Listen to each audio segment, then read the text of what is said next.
ಇದು James Cameron ಅವರ function avatar ಮೂವಿದು. ನನ್ನನ್ನು ಚೀಫ್ ಗೆಸ್ಟ್ ಆಗಿ ಕರೆದಿದ್ರು, ಅಂದ್ರೆ ನನ್ನನ್ನೇ ಗೆಸ್ಟ್ ಆಗಿ ಮೇನ್ ಆಗಿ ಕರೆದಿದ್ರು ಅವರು. ಅಲ್ಲಿಗಲ್ಲ ಸರ್, ಅಲ್ಲಿಗಲ್ಲ, ಅಮೆರಿಕಾಗಲ್ಲ, ಇಲ್ಲಿ ಬೆಂಗಳೂರಲ್ಲಿ ಕಳಿಸಿದ್ರು. ಅದ್ರದ್ದೊಂದು ಕಿರುಕಾಣಿಕೆ ಆಗಿ ಅವತಾರ್ ಮೂವಿಲಿ ಹೇಗೆ ಬರುತ್ತಲ್ಲ ಪಕ್ಷಿಗಳು, ಅದೇ ತರ ಇದೊಂದು ಗಿಫ್ಟ್ ಆಗಿ ನನಗೆ ಕೊಟ್ಟಿದ್ದಾರೆ. ಮತ್ತೆ ಇದು ಈಗ ನನಗೆ ಗೊತ್ತಿಲ್ಲದೆ ಹಾಗೆ ದಸರಾ ಕ್ರೀಡಾಕೂಟದಲ್ಲಿ ನಮ್ಮ ಬೆಂಗಳೂರಿಂದ ನನ್ನ ಹೆಸರನ್ನ ಸೇರ್ಪಡೆ ಮಾಡ್ಕೊಂಡ್ಬಿಟ್ಟಿದ್ರು. ಆಕ್ಚುಲಿ ನನಗೆ ಕರೆಕ್ಟಾಗಿ ಒಂದು ಬ್ಯಾಟ್ ಕೂಡ ಇಡಕ್ ಬರಲ್ಲ, ಆದ್ರೂ ಕೂಡ ನಾನು ಉದ್ದ ಜಿಗಿತದಲ್ಲಿ ಫುಲ್ ಮೇಲಕ್ಕೆ ಹಾರ್ಬಿಟ್ಟು ಎತ್ತರ ಜಿಗಿತದಷ್ಟು ಹಾರ್ಬಿಟ್ಟು ನಾನು ಪ್ರೈಸ್ ಗೆದ್ದೆ.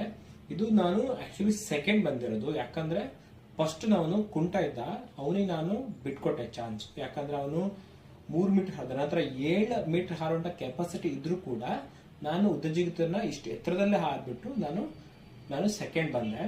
ಆಮೇಲೆ ಇದು ಬಂದ್ಬಿಟ್ಟು ಬ್ಯಾಡ್ಮಿಂಟನ್ ನಾನು ಬಂದ್ಬಿಟ್ಟು ಬರೀ 6 ಹೊಡಿತಿದ್ದೆ.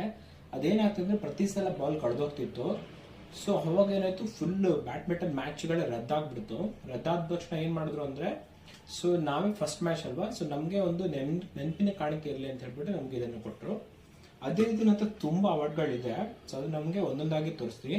ಬಟ್ ಎಲ್ಲದಕ್ಕೂ ನಂತರ ವಿಡಿಯೋ ಪ್ರೂಫ್ ಇದೆ, ವಿಡಿಯೋ ಪ್ರೂಫ್ ಬೇಕಾದ್ರೆ ನಿಮ್ಗೆ ತೋರಿಸ್ತೀನಿ.